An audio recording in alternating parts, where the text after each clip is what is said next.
MK4 Supra Build update. So it has been quite a while since I posted a full video last, probably good 6-8 months. To be honest, I just didn't feel like filming. One thing I really struggle with is filming while I do stuff, but I realised that that's the most important thing, really. That's what people like to watch. They don't really like to watch someone yapping away to say what they've done. They kind of want to see what is being done.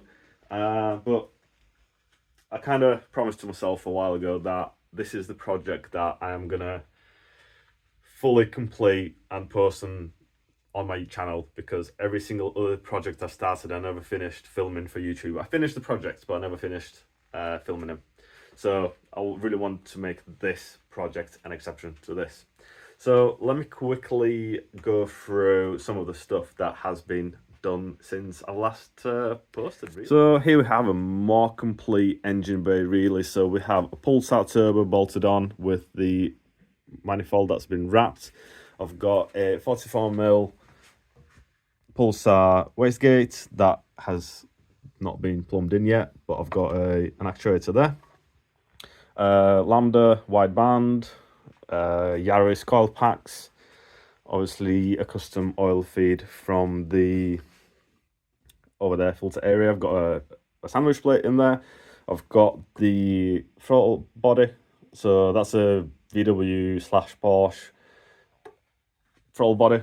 Can't remember the size of it. I think it's 86mm, 85mm, something like that, all wired up and working. Custom solution for an expansion tank, or rather power steering fluid tank. It's of a Volvo or Ford, I can't remember, something like that, and then I welded a bracket in. There's an AN10 fitting coming out from the power steering pump just to clear the intake manifold, so that's all good. One thing that I didn't know how I would do it, but then turned out to be fairly straightforward, is the cooling for the turbo. So I've added a T-piece in here, and then a reducer for the smaller pipe, because this is N6. Yes, N6 on the turbo, so obviously it doesn't need to be a huge pipe. So then I just run a 90, and then I need to make some sort of bracket to hold this nice and straight.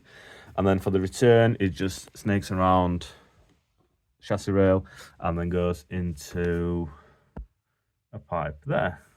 There we go. That's the factory location. So under the engine bay, that's pretty much it. Everything's wired up and plumbed in. The car runs. Some of you might have seen the shot that I've posted when the car didn't run. If you haven't, check it out. So essentially, when initially I started the car up, it would not run right. It wouldn't want to idle. The revs would drop from 700 to 900. Sometimes it would idle at 1500 RPM, and that was purely my mistake. I have set up some limits for the map, and yeah, there was all at 0, and that meant the car didn't run because the ECU was thinking that the map limit was being reached. It was going in the ignition by 80 degrees, and the car ran like a piece of crap. Moving on from that, so I custom made downpipe. It's all covered up now, but yeah, essentially I made my own downpipe, so pretty happy with that. Obviously there's a bit of a leak, but I'm not sure whether the V-band is not sat right or this V-band clamp is wrong, so I need to investigate that. So maybe I didn't weld up a little piece there, so I need to double check that. Intercooler pipes ready to be cut up and installed. I've got my accelerator pedal.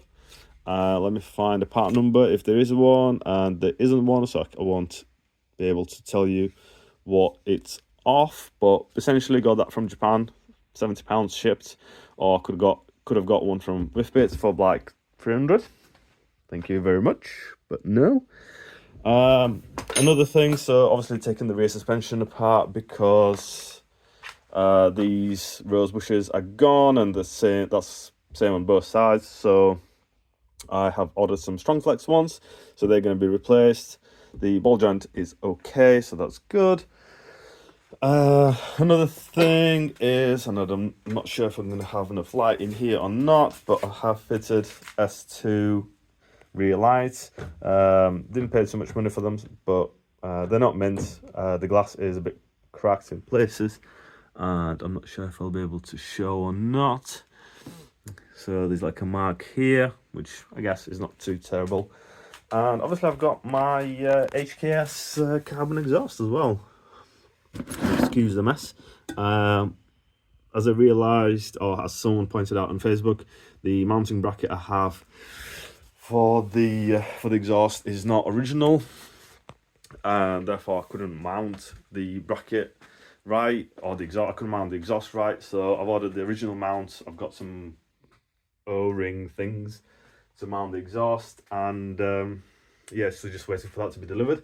Then I'll be able to position the exhaust right and join the downpipe to the main exhaust properly. Another thing I've done is obviously nice struts. It was an AliExpress special, like £30, $35, something like that. So I'm really happy with that. And yeah, wiring pretty much complete. I have changed from the R8 coil packs to the Toyota Yaris ones because essentially the Yaris ones are smaller, they look neater, and then I'll be able to run OEM cover. So my plan for the cam covers, because the GT cam covers are extortionate money, they're like £600, £500, and I cannot justify running those cam covers just for a bit of extra metal. So my plan is to get the original spark plug cover and weld up some aluminium around there, basically to fill up the gaps. And yeah, I think that's going to be way better. And yeah, the interior looks dusty, because it is. I've got my link can gauge, pretty cool thing, but I do have some problems with it, mainly connecting with my phone to change the settings. I literally connected once when I was initially setting it up, and then I've not been able to connect afterwards. Saying that, I haven't really spent that much time doing it, and to be fair, I did have issue initially. Then I remember reading the instructions, and then I've connected pretty quickly, so I'll probably just need to refresh my mind on that. And yeah, that's pretty much where we are at now. I have to say that the progress could have been better. I could have done a lot more than I have done, but at the same time, I'm proud of what I have achieved so far. There's a lot of stuff that's been completely over my head. There's some stuff that I had to read multiple times around, come back a month later and then think, oh, this is how I do it. So yeah, it's been a massive learning curve, but I am not too far from being to drive this car out of the garage for the first time with this engine, and actually take it on a bigger test drive and take it for an inspection, MOT, and actually be able to drive it. Because as ironic as it sounds, I've owned this car for 2.5 years at this point in time, and I still haven't driven it further than my driveway, just out on the other side of the door, of the garage door. And probably it's time to drive it properly. I really want to get it out on the road before my birthday, which is in April. Be able to test drive it, go to car meets, just enjoy it, do stupid things like burnouts, whatever. Just enjoy it. So that's kind of an update where we are now. If you have any questions, feel free to ask. I do seem to post more shorts than I do full videos, because I just suck at making long videos. I just end up filming updates, which I personally don't think they're that interesting. But hopefully some information might be useful to someone, or you might find it interesting. If anyone has any ideas or anything like that, feel free to comment.